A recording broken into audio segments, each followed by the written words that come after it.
The other day, I was so annoyed and I didn't want to mention it. I didn't want to say anything, but I'm still thinking about it.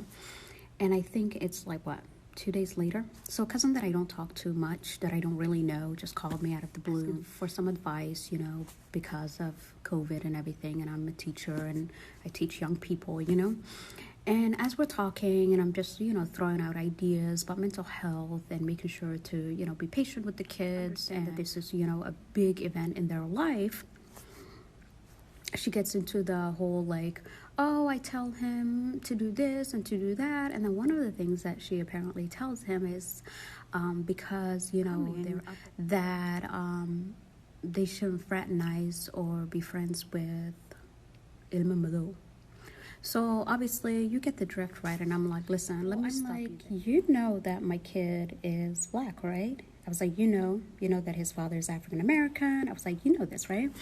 And, you need to be careful what you say to me.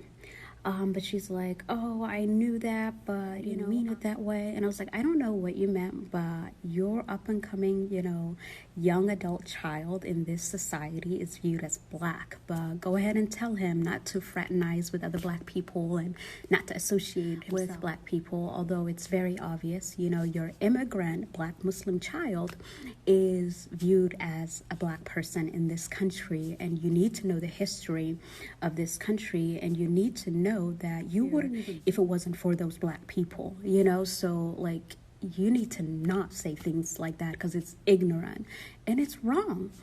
It was very upsetting, and I had not talked to this person. Like a very difficult thing for me to deal with, to be like in my community and deal with those kind of like microaggressions like towards other black people.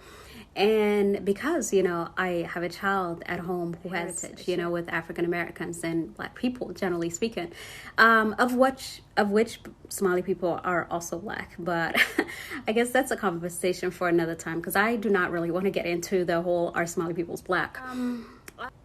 Because you know what, I identify as a black person. Like I walk into a room, generally speaking, people will see a black woman, and that is that. I live in this country and I live in the reality that I live in. So I deal with that reality, right? But another reality that I have to deal with is that I'm part of, my community, right? So I'm part of a certain community that, has those kind of microaggressions that I like. But yeah, part of that reality is just kind of reconciling, my existing, I guess, and navigating that social, dilemma. I don't really know what the word is really to accurately describe it. So, fulfill my duties, like as a parent of protecting my child. And, how do you protect your child from your own community?